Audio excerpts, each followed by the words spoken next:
pleasure to introduce tonight's lecturer, Terence McKenna. With the release of his captivating new book, True Hallucinations, Terence McKenna has given many of us renewed hope that the philosopher's stone as fungus is finally within modernity's reach. During the sleepless period, I sat one night on this laundry rock below the police house where Dennis was incarcerated, and he was more or less incarcerated because he refused to keep his clothes on, and anything put in a room with him he would hurl out the window. He even hurled the window frame out the window. So he was thorough.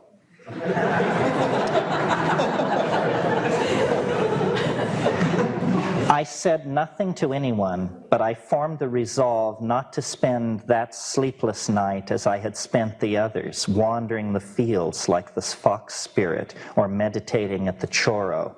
Rather, I would sit here where the lake emptied and the Agara-Paraná resumed its languid course, here at the boat landing, 70 feet down a steep mud bank from the river house. I would sit through the night and watch.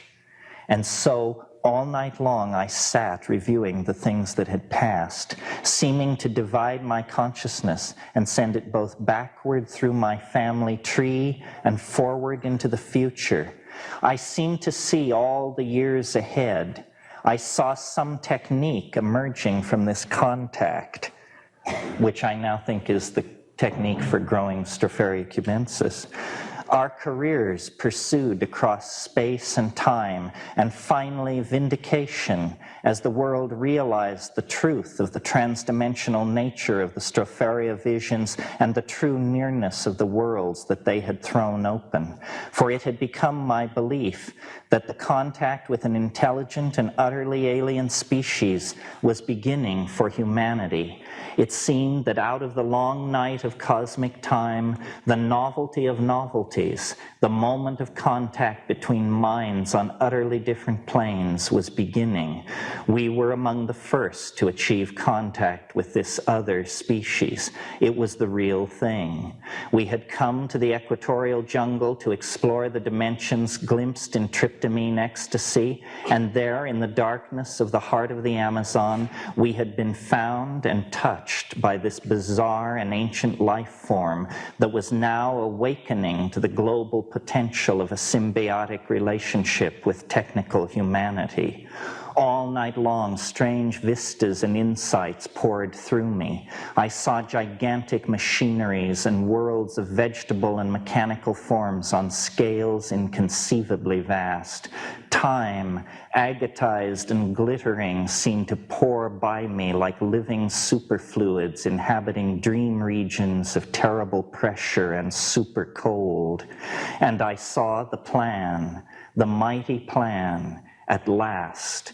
It was an ecstasy, an ecstasis that lasted hours and placed the seal of completion on all of my previous life. At the end, I felt reborn, but as what? I knew not. In the gray of a false dawn, the wave of internal imagery faded away. I rose from where I had been sitting for hours and stretched. The sky was clear, but it was still very early and stars were still shining dimly in the west. In the southeast, the direction from toward which my attention had been focused, the sky was clear except for a line of fog or ground mist lying parallel to the horizon only a few feet above the treetops on the other side of the river, perhaps a half a mile away. As I stretched and stood up on the flat stone where I had been sitting, I noticed that the line of fog seemed to have grown darker and now seemed to be churning or rolling in place. I watched very carefully as the rolling line of darkening mist split into two parts, and each of these smaller clouds also divided apart. It took only a minute or so for these changes to be executed, and I was now looking at 4 lens-shaped clouds of the same size lying in a row and slightly above the horizon, only a half mile or so away. A wave of excitement swept through me, followed by a wave of definite fear, I was glued to the spot, unable to move, as if in a dream. As I watched, the clouds recoalesced in the same way they had divided apart, taking another few minutes. The symmetry of this dividing and rejoining, and the fact that the smaller clouds were all the same size, lent the performance an eerie air, as if nature herself were suddenly the tool of some unseen organizing agency. As the clouds recoalesced, they seemed to grow even darker and more opaque. As they all became one, the clouds seemed to swirl inward like a tornado or a waterspout, and it flashed into my mind that perhaps it was a waterspout, something I still have never seen. But even as the thought formed, I heard a high-pitched, ululating whine come drifting over the jungle treetops, obviously from the direction of the thing I was watching. I turned and gave one glance at the river house 70 feet behind me and up the steep hill, gauging whether I had time to run and awaken someone to get confirmation of what was happening. To arouse someone, I would have had to go hand over hand up the slope and consequently take my eyes off the thing I was watching. In the space of an instant, I decided that I could not cease observing. I tried to shout, but no sound came from my fear-constricted throat. The siren sound was gaining pitch, and in fact, everything seemed to be speeding up. The moving cloud was definitely growing larger rapidly, moving straight toward the place where I was. I felt my legs turn to water and sat down, shaking terribly. For the first time, I truly believed in all that had happened to us, and I knew that the flying concrescence was now about to take me. Its details seemed to solidify as it approached. Then it passed directly overhead at an altitude of about 200 feet, banked steeply upward, and was lost from sight over the edge of the slope behind me. In the last moment before it was lost, I completely threw open my senses to it and saw it very clearly. It was a saucer-shaped machine, rotating slowly, with unobtrusive, soft blue and orange lights. As it passed over me, I could see symmetrical indentations on the underside. It was making the whee, whee, whee sound of science fiction flying saucers. My emotions were all in a jumble. At first I was terrified, but the moment I knew that whatever was in the sky was not going to take me, I felt disappointment. I was amazed, and I was trying to remember what I had seen as clearly as possible.